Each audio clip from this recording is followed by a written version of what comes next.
Truman, tell me something. Truman, did you know that Owen is still flying above us right now on a French airline smoking cigarettes? Dahm, that's true.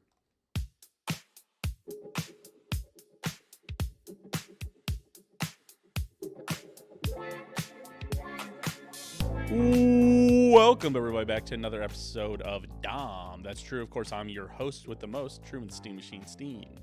Your only host.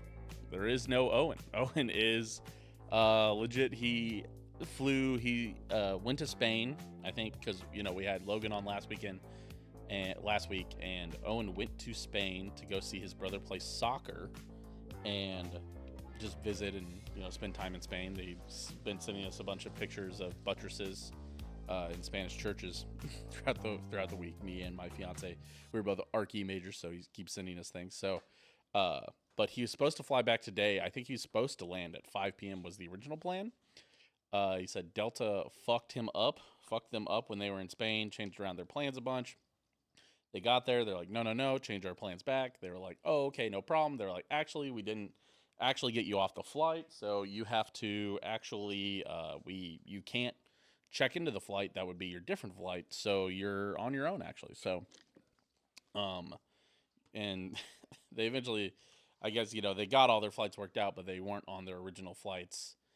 And so now they are not here. They're landing. They're working their own thing. They won't be back until like 1:30 a.m. is what Owen said. So you're stuck with me, just me, old Big True. Uh, what is the plan then? Because I didn't have enough time. Owen told me this all at like 9:30 this morning, and instead of reaching out and finding somebody else to fill the shoes, I thought it'd be a little bit better if we did exactly what I want to do. So I get to pick to do exactly what I want, and that means you're stuck with me and mock drafts, baby. That's right. We're talking mock drafts this entire episode.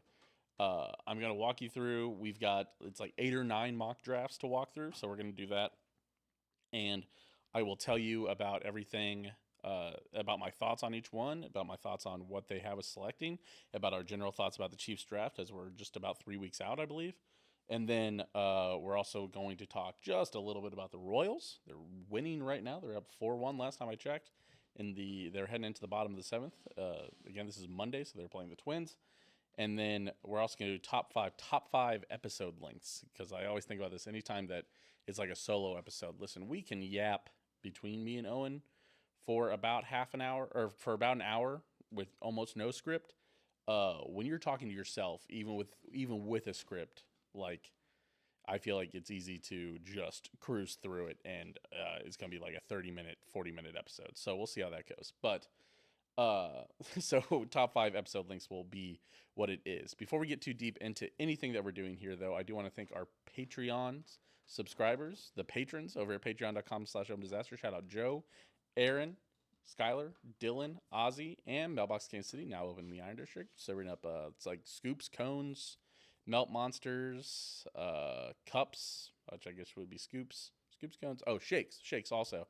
Man, my buddy, go follow Mailbox KC on Instagram and start liking their videos so my buddy doesn't have to run as many ads. I think they got like a social media manager, and he is doing so many ads. And it's just funny to see like the guy that personally, and like to be running these ads of like, here's why you should come see Mailbox and all this stuff. So go follow them, like the videos, be like, Truman told me to come watch this ad. Just let him know. And if you're commenting on the YouTube video, comment all the free things that Owen is getting on his French flight. Again, I already listed cigarettes. He probably has a nice baguette right now. He's probably sipping a little wine with a little bit of cheese. Hopefully it's not brie. I'm not a brie fan, but hopefully he's got a different cheese. I'm not blue cheese or a brie fan. I'm not a super stinky cheese fan in general. And maybe that's a me thing. I've been told, like, people are like, brie isn't that stinky of a cheese. Brie is like almost as bad as blue cheese for me. I don't know what it is. It's just not very good. And people are like, well, is it the soft creaminess of it? No, because I like Laughing Cow cheese, but I hate brie. Warm, cold. The best it ever is in a small amount, melted with like a raspberry and like a phyllo dough cup. I've had some of those. Those are all right. But enough about Brie. Let's get into our mock drafts. So I've got eight mock drafts. As I said, I also it's probably worth our time a little bit to. I'll remind you here that the Chiefs draft picks that they've got right this year, they have 8 draft picks. They have a first rounder that is pick 31. They have a second rounder, which is pick 63, a third rounder, which is pick 66, another third rounder, which is pick 95, a fourth rounder, which is pick 133, a seventh rounder, which is 226, another seventh rounder, which is 251, and another seventh rounder, which is 257. And I believe, I'm not totally sure, but I think that's uh, Mr. Irrelevant. I think 257 is, but don't quote me. I thought that's what I remember seeing is that they got like the last um, like pick. If we've got the Reddit one, I'm not. Oh, maybe I didn't add that Reddit one on here. Maybe we'll all. No, I guess we don't have to go through this Reddit one. There's a Reddit one where somebody picked like all 7 picks and had like deep paragraphs on why they picked each one.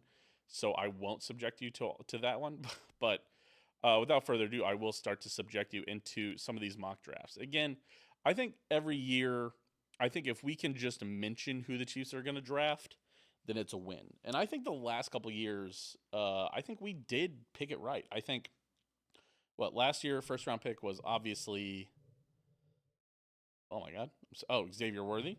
We mentioned that name. We'll do our annual show right before the draft where we pick like 5 names a piece or 10 names a piece, and if it's one of those, then we win. Um, but it was Xavier Worthy. The year before that was obviously Felix, where we were in Kansas City and we're like, it just makes so much sense to be the perfect cap of the day. And we were there and it was the perfect cap of the day. And he's been kind of what we thought, a bit of a project defensive end. And the year before that, I think we did mention George Karlaftis, and I'm not sure we mentioned Trip McDuffie because I don't think anybody saw us trading up. You know what?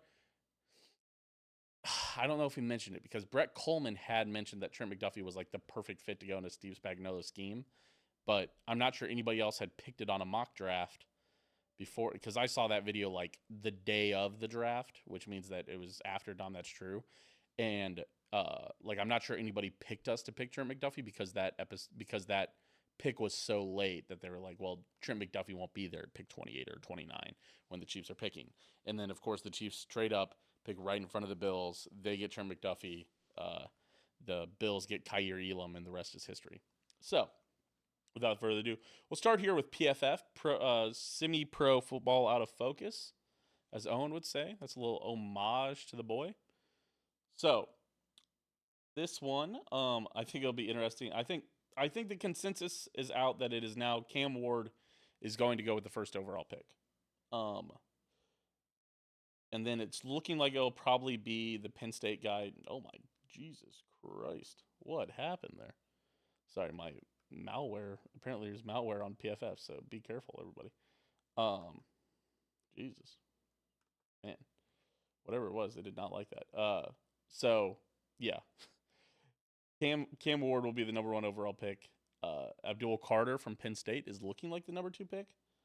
I feel like I'm starting to see that more and more. Travis Hunter's gonna be a top 5. Everybody loves the tackle Will Campbell from LSU. And then we don't have to talk about it too much. I'm always interested to see where Ashton Jeanty goes because we talked about that with Logan on the show last week that he thinks he would love Ashton Jeanty, and I don't think he'll be there by the time they get there. So let's see. Whoa, where the fuck is Ashton Jeanty in this one? There's the Bengals, by the way, picking a defensive interior guy. Oh my God, do they not have Ashton Jeanty? There's the Luther Burden going pick 20. Upsetting. Holy shit. I had things to say, but oh my God. Did nobody pick Ashton Jeanty then? Am I crazy? Oh, there it is. I missed it. Pick 6 was Ashton Jeanty, which is sorry. I've seen a lot of people picking him to the Raiders, and a lot of people, and obviously I think he's going to go to Dallas, if not there. This one, yeah, they have him going to the Raiders at pick number 6. I'm sorry. totally beside the point. The Chiefs on this one is picking a defensive interior player. They're picking Derek Harmon. Oh, oh, oh! Don't click on things on PFF. They're opening up ads. They're opening up a bunch of ads. Uh, yeah, we're picking Derek Harmon, defensive interior from Oregon. I just 1 year of notable production, which is not my favorite thing to see from somebody, even in the first description. They list him as a high IQ player. If you're gonna get a defensive line, especially defensive interior guy, at least it's somebody from a power conference. I mean, I say that even though what Dontari Poe I think was from Memphis, so and just had an incredible pro day, but that's never or an incredible combine, which is never my favorite combine risers or pro day risers. And we'll get into stuff later on about other guys that I don't love when you hear about them. The thing you're going to see with a lot of these, and we'll keep getting into it, but it's a lot of boring picks for the Chiefs this year. And by boring, it almost always means defensive interior or defensive linemen that aren't edges or offensive linemen. And it's a lot of that for the Chiefs this year. I kind of get it. I don't know if I necessarily agree with the defensive interior one. We kind of talked about this though. Is that the Chiefs have basically the ability, besides quarterback, to draft best available. Like, there's nobody that's like locked down. You wouldn't draft a center, I guess, but even a center you can move to guard. It's like there isn't anybody that's super locked down for a long-term contract other than center, tackle, defensive tackle, Mahomes, obviously, and I guess you probably wouldn't draft middle linebacker. Other than that, it's fairly open on what they could pick. I'm just not sure I necessarily agree with defensive interior because I think there's a lot of guys you can pick up off the scrap heap to go play defensive interior next to Chris Jones. Charles Omenihu, Derek Nottie, the last couple of years, they got the, oh man, I'm forgetting. It's like Daryl or no, I'm just gonna draw dead. But again, but that's kind of the point is that you just need anybody to go in there and go play defensive interior with Chris Jones, and you'll probably be fine. So it's fine. It's just not my favorite pick to go see. This next one comes from 985 The Sports Hub, which I believe. Oh, I have no internet. Is that true? Man, that might actually be true. I might actually have no internet. Oh, interesting. Well, luckily we can still record, but man, wow, that's crazy. What the hell happened? Okay. Sorry, I'm gonna switch to Wi-Fi. Hopefully it'll open up on here. Uh, damn, that's crazy. Just weird that there's no internet. But this one, before we get too deep in it, they do have us picking a safety from South Carolina.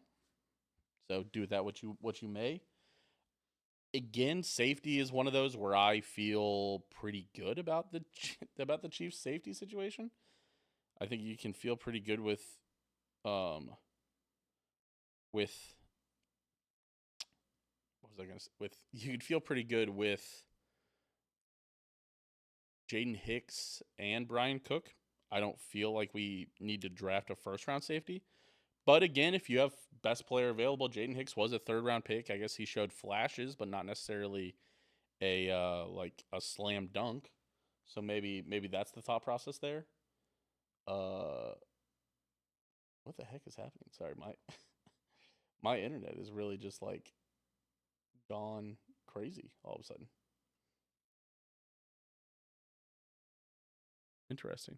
Huh. Well, there it is. It's back. Okay, I just had to turn off my internet and bring it back up. So, um, I'll scroll down just so I know the name. Again, I like to just say names just so you know you, whenever you hear a name, you're like, oh, they said something about that, and that's what I like to really have on a show is we you said something about that, right? Oh, heck, I was even wrong about this one. This isn't actually the Chiefs picking this. This is Nick Imana Wari from South Carolina was the pick at pick 31. But they had this actually as the Vikings. They had the Chiefs trading out of this pick.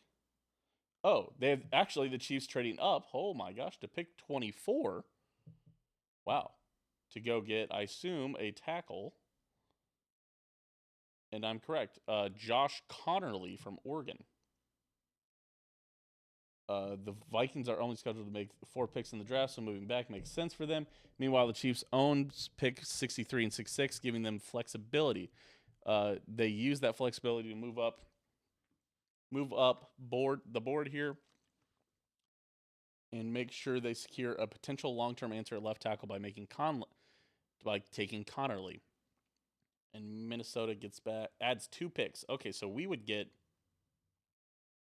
trade them a third round pick and one of our 7th round picks, and they would get this one. Interesting. I do think that is a possibility. I think the Chiefs, one, they do like to pick in the 7th round, but they like to pick like 2 guys in the 7th round. So I can almost guarantee you that they're going to send one of those 7th round picks away at some point for a trade of something, or they're going to trade 2 of the 7th round picks and get a 6th round pick or something. And I wouldn't be shocked if they trade away from pick 31, but I have my doubts that it's going to be to move up. Again, just because you're not hurting in any position this year, I don't think you're moving up to select somebody where it was like, there's a couple, like we needed a cornerback, right? So we moved up to get Trent McDuffie. And we had a bunch of draft capital that year. And, or we moved, I guess we didn't move to get Xavier Worthy. No, we stayed where we were to get Xavier Worthy, but still, it's things like that where you're like, okay, yeah, I can see it. So I just don't see us moving up to take a left tackle when we've spent $15 million on the position, but maybe. So offensive tackle Josh Connerly from Oregon there at the 24th pick. I think a lot of people are expecting Minnesota to trade out of that pick, oddly enough. So another tackle, another boring pick. Moves us on to CBS Sports was the next one. A couple people have the Bears moving up to trade to get Abdul Carter. This is another one of those drafts that they had. I believe PFF had the same thing. We'll just scroll on down. Oh wait, where's Ashton Genty? Going. Hold on. Cam Ward number 1. There's Abdul Carter to the Bears. Ooh, doesn't have Dallas picking Ashton Genty. I'm shocked.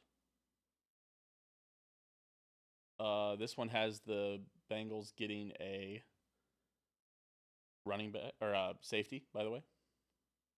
Ashton Genty to the Broncos. Wow, I would hate that. Where's my boy? Where's Luther Burden going?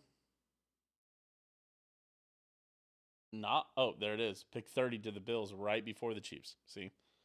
But yeah, there it is. Darius Alexander is where they have us picking, a defensive lineman from Toledo. Saying essentially, the Chiefs are. Alexander had great tape for Toledo last fall. Then he balled out at the Senior Bowl against some of the best players in the country and had a solid week at the Combine. He's a high motor player, uses both juice and power consistently, uses his hands well. It is not only disruptive as pass rusher, but it's hard to move against the run. He's improved his draft stock after the season, after the college all-star games, and now after the Combine. Don't expect that trend to change in the lead up to the draft. So this is an example of the kind of description that I hate to see for somebody that they have the Chiefs picking. I hate guys that are moving up in the Senior Bowl. I hate guys that are moving up at the Combine or on their senior days or their pro, because it's not against real competition. Even watching, like, I watched reps from a different tackle that they had the Chiefs, or the Arrowhead Pride was breaking down like 3 tackles the Chiefs could take, and they had like the mid-round tackle, and they're like, look at, or the late round tackle that the Chiefs could grab from Cincinnati, and they're like, he looks real good, at the Senior Bowl and all this stuff. And they showed the one-on-one drills. It's funny where you do the 5-on-5, you line up across from each other, and one set goes, but you all have to get that first step and go. You never know when it is, just so that the defensive player also has a chance. Like, they tell the defensive player, like, hey, you're going, and so that way the offensive lineman doesn't always know they're going or whatnot, and it's a little more even. But that being said, there's the one-on-one drills, and they're showing that guy in tape. It looks pretty good. And then they cut to the Senior Bowl itself, and it looks almost the same, where it looks like one-on-one drills essentially in the middle of the game. And I I think the Senior Bowl, especially, players are trying not to hurt other players. It's not exactly, but it's not the Pro Bowl because you are trying to move up in the draft and all this stuff. It does matter to these guys, but it also doesn't super like matter exactly to the same rate to everybody. I never trust the Senior Bowl. I never trust the All Star Bowls, the Shrine Bowl. I hate guys that I know some guys love to move up, and maybe that's my problem is that I essentially would never pick anybody who's like a mid-major player because that's where a lot of those guys move up is at the Senior Bowl and all this stuff. And I just could never believe in that. And I don't think I would ever trust like I would always have to pick somebody from a Power 5 conference. And maybe that is a fatal or Power 4 conference. And that's a fatal flaw of mine.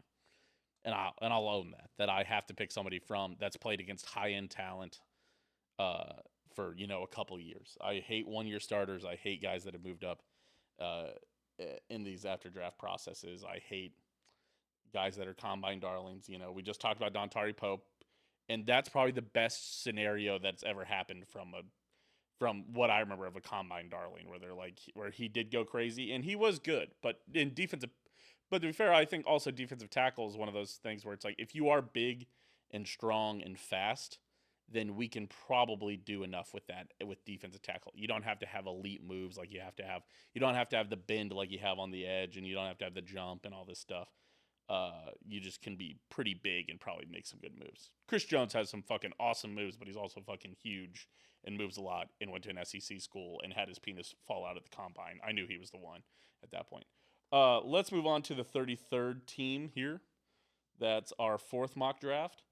And the Chiefs are picking somebody that you're going to see come up back to back, actually, here. So Cam Ward again going with the first overall pick. And then the question is, where does Ashton Genty go? As we just talked about. Oh, was that Ashton Genty back up there? No, that had to have been. No, that's the tackle from Mizzou. Interesting. I didn't know the offensive tackle from Mizzou was supposed to be going that high. It's kind of fun. Oh, is that the Raiders taking? No. I did see somebody had the uh, somebody had the Chiefs taking a defensive end with the last name Sawyer. Be a cool jersey. I might get that jersey just for Sawyer's sake. There's Ashton Genty going to the Bears. I think that's interesting. Again, for our Cincinnati Bengals viewers, I will give you. It's a strong contingency of um our listener base, and they are picking Derek Harmon, the defensive interior guy from Oregon that they had the Chiefs picking in one of those other mock drafts. So there you go. I already gave you the breakdown of why I hate that. So good luck with that pick. And then we go down to the Chiefs. Here is another tackle that is not in any of these mock drafts, but the Arrowhead Pride was mentioning, Kelvin Banks Jr. I think the consensus is that he's going to go too early, but a guy who like only allowed like 10 pressures like all year or like his entire career, something like that, and he allowed one sack all last year, and it was against Georgia in like the Peach Bowl or the playoff or whatever. And like if you watch it, it's like a bullshit sack that he had. That there is no reason for him to give it up. So that's my dream. If we have to go boring and have to go tackle, get that guy. That guy looks fucking awesome. But I don't think picking at pick 31 is that. But I guess we could trade with Minnesota and go get him in this scenario, right? If he's getting picked at pick 25. This is one that we're going to see on the next two. Offensive tackle Josh Simmons from Ohio State. And so here's something I do like is that guys that have dropped because they had an injury in their senior year, and that sounds or their the year before the draft. I think he's even a junior, so even less wear and tear on the tires, which is good. Like a 2 or 3 year starter, he tore his patellar tendon um, week 7 last year, so he's probably not immediately ready to go, which is fine. That's perfect for the Chiefs. We can draft a guy like this because we have time.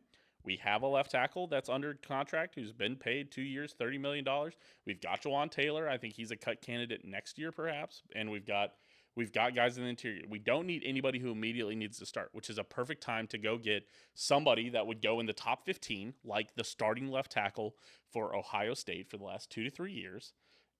Who the reason he's dropping to pick 31 is because he tore a knee, his patellar tendon. that's the perfect kind of thing where I would want to go get that guy. And that sounds crazy to say with all the things that I dislike randomly that I love when it's good guys who are coming off injury. You know, Nick Chubb, another great example of a guy that was like banged up who dropped, and there's a lot of questions that are like, oh my god, how did they ever let this guy drop all the way here? And sometimes it's things like this where it's like, how did you let them get the best offensive tackle in this draft? Like he played at Ohio State, he showed up on the biggest stage, he won, he's won a national title or whatever. It's like, how did you not know that this guy was the real, like, how did nobody else know? It's like, because his patellar tendon. I love that. I love that for us. I would be fine if it's Josh Simmons. I would be, again, I would prefer Banks Jr. I don't think we're going to get him at tackle. Josh Simmons would be another pick at tackle that I would love. And so I'll click on this one, but it is the same. This is from the official NFL website. This one again, Cam Ward is going first. Abdul Carter is going in the top 5. Ashton Jeanty to the Raiders on this one. Bengals, who are you getting? Mike Green and edge, dude. The Bengals are definitely drafting defense. I know we talked about it last week, and you want to know part of it, Logan, but it's just I don't think there's any way that they're not picking him, or that they're not picking defense. A couple of these though, Luther Burden didn't go in the first round. I'm always thinking about that.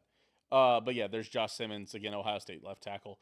I know the Chiefs signed Jalen Moore in free agency, but I'm not so sure Simmons won't ultimately be the better option for them at left tackle. Regardless, building quality depth up front would seem like a wise move based on the issues that they dealt with last season. Absolutely, that's a yes. Sure.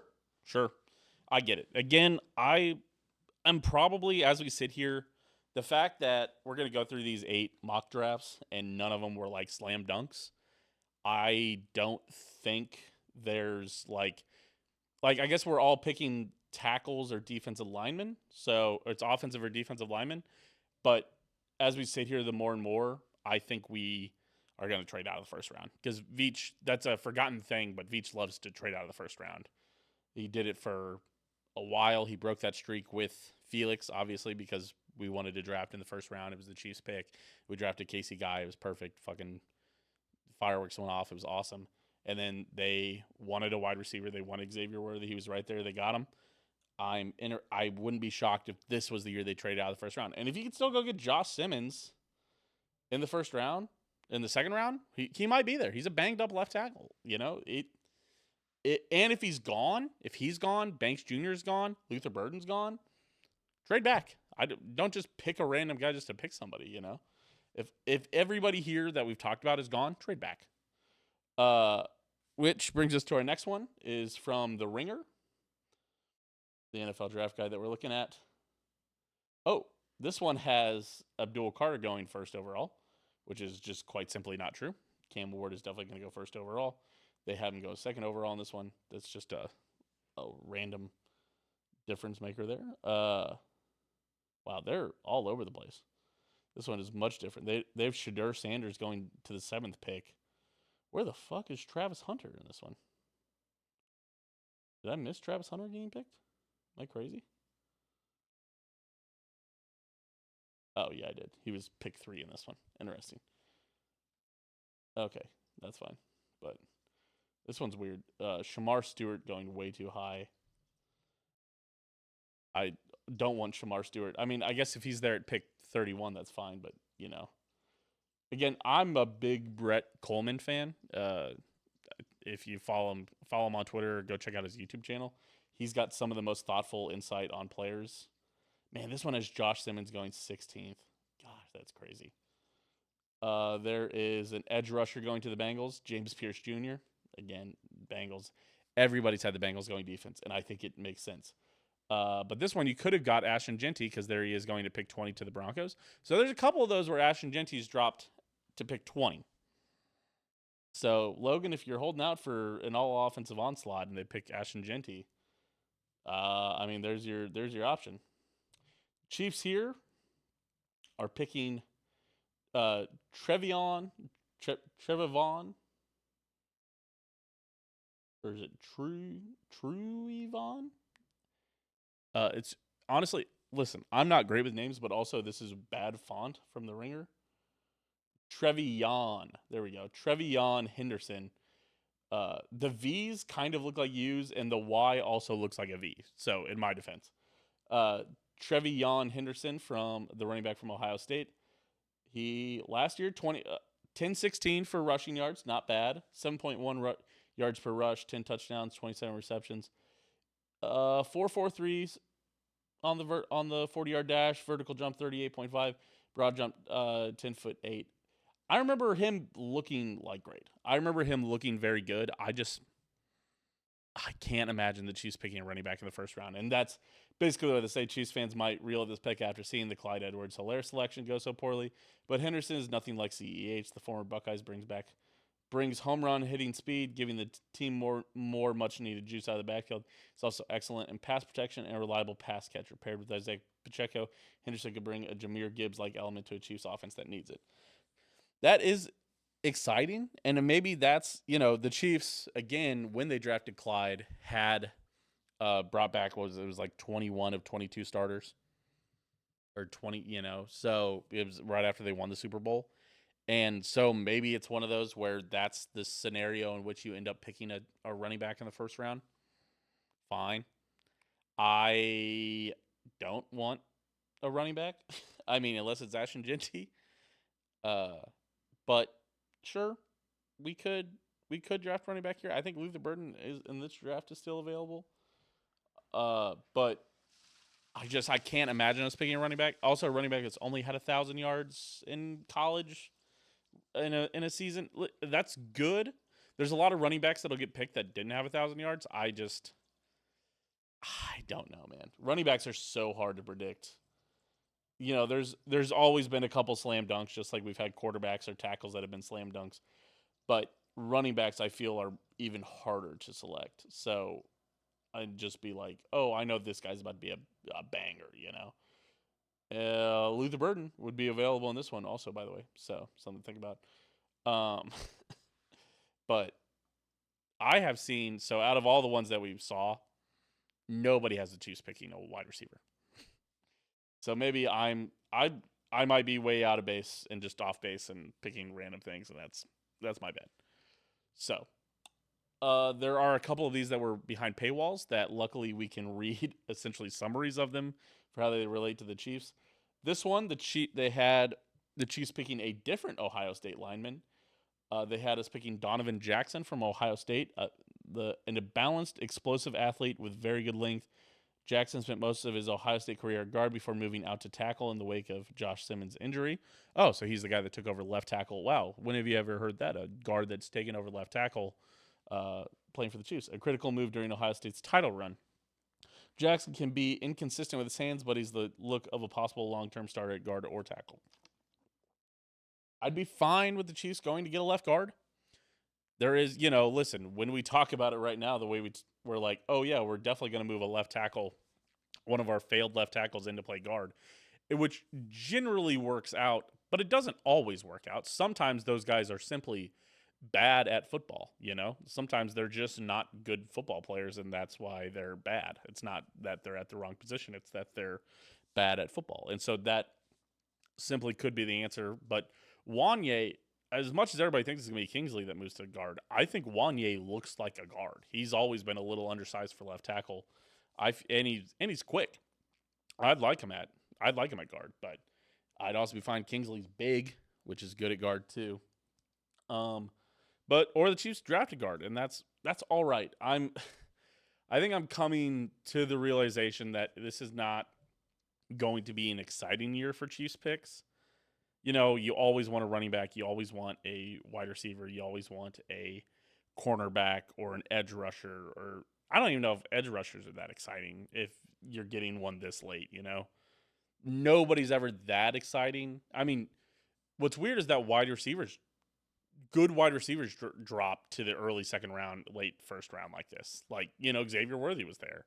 or we could have had Ricky Pearsall, or there was talk about we could have had Donai Mitchell and all this stuff. So there were players, good wide receivers. So there's always still exciting players that you've heard of. You've also heard of more wide receivers than you have guards or tackles or defensive interior linemen. But that's a lot of the guys that get picked in this realm, and that's not a bad pick. It could be fine. I wasn't super excited about George Karlaftis when we picked him, and he's been great for us. He's been a very solid piece on a championship team, two of them. So I'm fine with boring picks. I just hate boring picks as much as everybody else.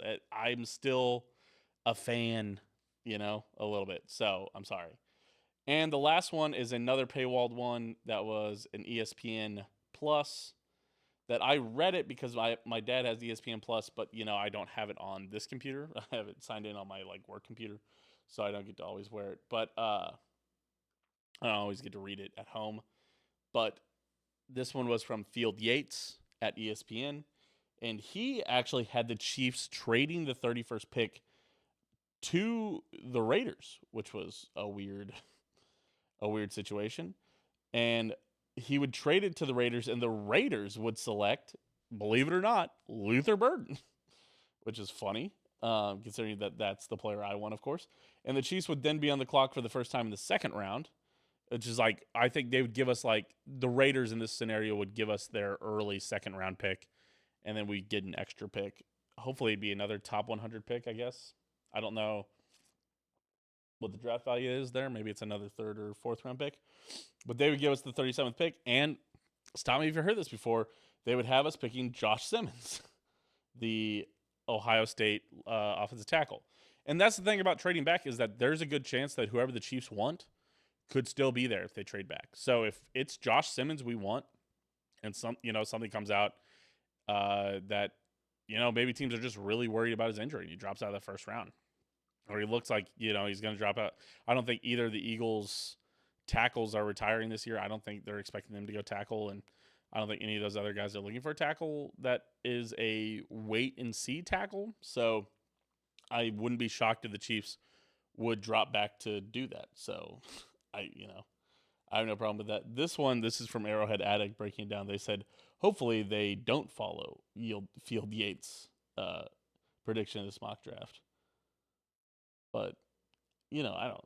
It would suck to trade out and give them a dynamic playmaker like Burden. Obviously, I believe in him a lot, but at the same time, I don't think trading away the 31st pick and instead getting this 37th pick is that big of a deal.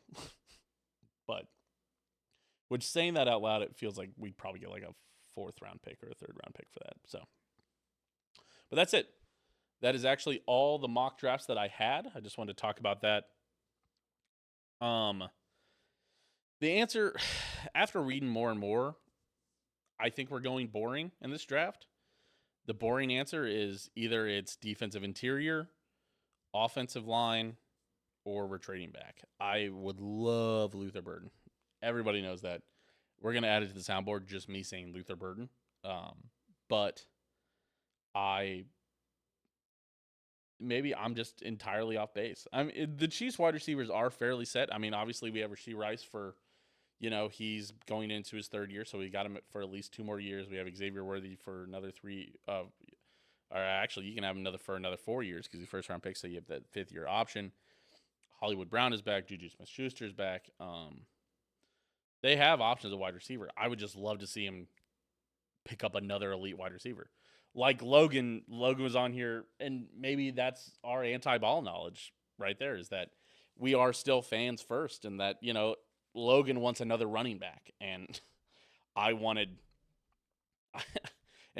another wide receiver, even though we don't need it. And that's sometimes you are a fan and you can't see past that, and the more I'm banging my head against this, the more I'm realizing that maybe I'm just being too big of a fan and can't accept a boring draft pick, or the probably very real fact that Brett Veach is going to trade back and we're not even going to pick till probably late in the second round, but we're going to pick up another third round pick and another fourth round pick, or another second round pick and another third round pick. which is good. I mean, you want, we've got 4 picks in the top 100, but sure, it'd be awesome to have 5 picks in the top 100. You know, that's what you need for a team that is good at a lot of positions, but not great at any of them. You might as well throw a bunch of top 100 picks at it and see where you can get better at, you know, on a team where you don't have any dire needs. Absolutely. I got no problem with that. If they waste any of their picks drafting a quarterback, I will be very upset though. I hope that's I hope that's understood. Listen, you know, not that what we draft. Maybe we drafted Chris. I'm not even sure we drafted Chris Oladukin or and maybe we drafted Jordan Tiamu. I'm not even sure. I think he was undrafted too. So maybe my worries are unfounded here, but I hope there's no 7th round backup quarterbacks that we bringing in for competition. Listen, you've got Bailey Zappi, I think Chris Oladokin, I assume, is still around, and you've got Gardner Minshew. You're going to have 2 of those guys that are going to be on the roster. You don't need anybody else to come in for competition. Don't waste, bring in another running back for competition, bring in another cornerback for competition. I know you love 7th round cornerback, Brett Veach. Just go grab another one of those. Don't waste your time. And albeit, I've said a lot of things that I didn't think we were going to get to have a 30 or 45-minute episode, and we are sitting here at 40 minutes at the end of the mock draft stuff, so I'm actually shocked. We're going to talk a little bit Royals, just to kind of keep you get caught up. This is going to be mostly summary stuff. Listen, biggest news story, Bobby Wood Jr. still good. The Royals are 4-5. Actually, they just won. They're 5-5. I just got the update. The Royals did let in a run in the 9th, which is a little scary, but Estevez still gets the close. I was a little surprised Ursek isn't in that role, but I guess he's kind of in that Wade Davis role, where honestly a lot more of the I feel like big hitters come up in the 8th, and maybe that's why he's there, and he could rotate in or out. And if Estevez ends up getting shaky, I imagine Ursek does go to that role. I imagine they just flip flop those guys, or Estevez goes to like the 7th inning role. But regardless, Royals get it done. Very cool. The rest of the team, so Bobby Wood Jr. is still very good. I don't think he got a hit today. I was going to say he's had a hit in every game except for one, but I saw he was hitless today, but he did have an RBI fielder's choice. So do with that what you will. Yes, no hits for Bobbert Witt Jr., but still pretty good. Did finally hit his first homer over the weekend on Saturday. Sadly, it was a 1-run homer, and the Royals lost 8-1. So, not great there. Old news: we still own Baltimore, the whole city. Sorry, guys, just not very good. Chris Bubich has been a bright spot, obviously. 0.71 ERA, 2-0. He's gone 6 innings both, or at least 6 innings both times, both quality starts. He went 6 innings, zero earned runs, and 8 Ks against Milwaukee. And then he went 6 2/3, 8 Ks, and 1 earned run against Baltimore. So that was on Sunday. I mean, he looks great. But this team looks, regardless, I think this team looks very similar to last year's. Essentially, they will have good runs. They will have times where they might win 7 to 5 to 7 to 10 games in a row. They might have a sweep back to back, maybe another sweep in there, and you're like, oh my god, this team's going on. This team can be very good, and then they're gonna get swept, and they're gonna get probably swept back to back one time, and it's just like, oh my god, this team is so bad, and this team is 500. We've played 10 games. We're through a full week, and we were 1 game out of first coming into today. We're 4-5. We're about exactly where you'd expect. And I imagine, again, this team will finish within 10 games of 500 one way or the other. It's, who knows which way it is, but I imagine that's where you're going to end up. And that's going to be, what does the playoff race look like? The AL Central is still one of the weaker divisions, still something where you could certainly slip in. Also, the wild card, another place where you could slip in. So that's, kind of the same place that I expect the Royals to be in. Maybe they steal a game. Maybe they, win the wild card series 2-3 against Baltimore again or whatever. But, um, I don't expect this team to win the World Series. And then you'll cut to this on a TikTok, and it'll be the Royals winning the World Series. So there you go. Number one, we're number one, baby. But I just don't see this team making a crazy run. But it'll be another fun team to watch. You'll keep your eyes on tickets, and you'll go to a game at the K. Hell, I was trying to go to a game. God, fucking, I hate ticket fees so much. Like, I guess, it's just me, so nobody to curve my political rants. But Joe Biden did have something when he was president that he was going to go after these ticket fees so that places couldn't just charge these exorbitant fees and hide all these things behind it. And that feels like that should be a bipartisan issue, and somehow that just didn't get followed up on. And now, so for the record, I was got to go. We were like looking at the Royals game on like Friday night or Sunday. We're like, oh wow, tickets are only $11 to sit down low. Oh my god! I click on it. The ticket with fees is $22. I'm like, geez, or $21, something like that. It's literally double the cost, and it's just fees. And I'm like, why? Why? Why does it have? Why do you have to hide it? Why do you have to do all this bullshit? And it's like it was on Game Time was the one who had it. So like at least Tickets for Less, if you go there, they include the fees on it always. But it's the same price essentially as the other ones. I just I don't know why you do it like that. I don't like. I assume it probably doesn't actually cost them much to do a mobile ticket transfer, and so it's just a add on 25% here, add on 30% there. It's just, man, I hate it so much. I hate all of that. That's my little soapbox there. That could have been a pop culture minute, but instead it ended up in the Royals segment. But the reason it ended up in the Royals segment is that I think the Royals are going to still be playing good enough baseball to be interesting and to give you something to do over the summer. It's going to give us also content that will be able to talk about that for half of a show or 20 minutes of a show, whenever the draft is over and really that NFL season lull that we get into when we'll be talking about other things, but also, we'll have the Royals there to help us. And that's what's really important, is that we have something to yap about every week on this show. So we've got that going for us. All right. Which brings us to the top five. Top five episode links is the topic this week. Again, whenever I'm yapping on my own, I can't believe I'm going to get pretty dang close to an hour, even without Owen here. Which I don't know what that says about me or about my ability to yap or his ability to yap or it's I don't want to think about it. I don't want to think about what that says about my ego and my character. But that being said, top five episode links. I'm going to start here with number 5, 45 minutes. Listen, we're already over 45 minutes. And maybe that's the problem, is that whenever there's a 45-minute episode, it's probably because we, to be honest with you, didn't prep and didn't have a lot to talk about. And wasn't that much exciting stuff going on, and we weren't creative enough to come up with enough topics to talk about. Sometimes that's what a 45-minute episode feels like. And we want to do weekly content and we want to be here every week, but sometimes that's what a 45-minute episode ends up being. And we're sorry. And that's why it's my number 5. There's worse ones than that. Shorter than that obviously is the same thing, but worse. And then, so honorable mentions, dishonorable mentions to all of those.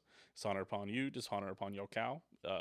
All those go down low. But number 5 is 45 minutes. Number 2 is 2 hours plus. This is the opposite, where we just get so distracted and so off topic. It is rare nowadays that me and Owen do that on our own. We've learned, even in the middle of an NFL season, how to kind of curve that and put it at like a reasonable length. We don't add too many topics nowadays, or we know when to cruise through, get through that topic. Let's get this, we both can see the time. It's not very big, but we can see it, and we look at it every now and again. We go, oh my God, it's been 50 minutes. And we're not even to the hot takes yet. And we know hot takes is going to take 45 minutes. So it's like, dude, yeah, we got to go. And so we've gotten pretty good. I'd like to say at keeping it under 2 hours plus is but it still happens. It especially happens with the divisional previews. Uh, and that's people who aren't doing it every week, and maybe we gotta. Sometimes it's, but we're in, but also they're coming on to pick, uh, 16 games or 17 games per team minus six essentially is where the overlapping the ones are, or whatever. I can't run all the good math. So it's, that's 34, 68. They're coming on to pick about 60 games. So whenever we go 2 hours, that's, they're doing 2 minutes a game. They're trying to cruise through it, and we're talking about other things, but I don't blame them for talking about it for a long time. It just, it's how it goes. And that's really neither here nor there, but it is long, and we know that it's hard to keep attention for that long, and we know that it's, we simply I don't have perfect, concise words to say for 2+ hours about the NFC North, So that being said, number 3 is 1 hour. 1 hour, again, kind of the perfect off-season episode. We had a topic. We probably had enough to elaborate on it. We talked through it pretty good, but we are done. We're done with it, and that's, it's good, it's concise, it's probably entertaining, and it's not boring, and it doesn't waste your time, and it doesn't waste any minutes just talking and yapping, and we don't get off topic too bad. That's on something that's not funny for a long time. So that's where I'd put the 1 hour episode. That's typically how I'm feeling about it. Number 2 is where I put my 2 hour long episodes. This is where, again, this is prime, probably middle of the season, and we have a lot to say about what the Chiefs did, and we have a lot to say about what the Chiefs are going to do next week, and we have a lot to say. The viewers gave us 12 to 15 hot takes we got to get through, and maybe we end up boom right on 2 hours, and that's all right. That's a good episode. Sometimes there's a lot to talk about. It's quite simply when the Chiefs lose when they're good, it's a longer episode because we have a lot of complaints. We have a lot of worries that we have to air. So that's where you see a lot of those 2 hour episodes. But that puts it at 2 hours. And number 1, I think we kind of touched on this last week.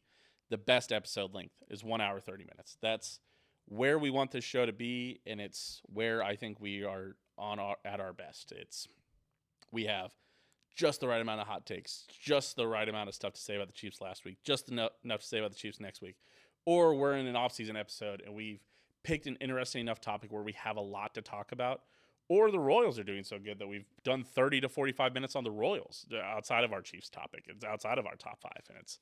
And a lot of these are, where you're getting to an hour 30 is we've got a great top 5 that we're talking about. So that is another one for you. So that's where I put the hour 30-minute episode.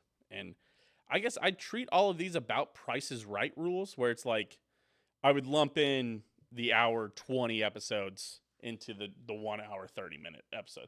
Like this is going to end up being just under an hour, and I don't think that means that this is a number 5 length episode, the 45 minutes. I think this is going to be the closer to an hour, which is about where we want to be on an off-season episode. I'm actually shocked how much I had to say about bullshit mock drafts and all that stuff. So that's my general thoughts. But the hour 30 that's true in a nutshell. That's exactly where we want to be.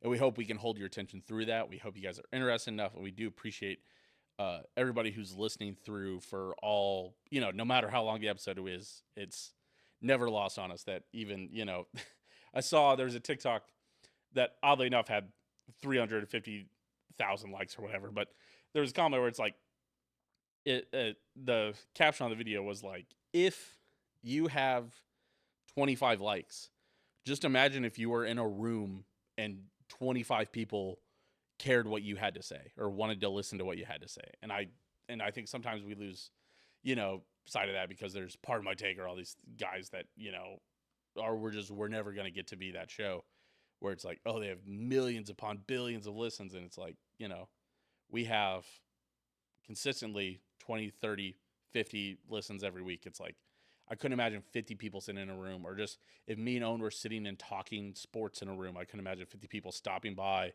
and listening and then going on without their day, or some people sticking by and listening to the whole thing. So it's just, that blows my mind. and I appreciate everybody who's here and listens to us and does all this stuff. So, again, to go back through my top 5.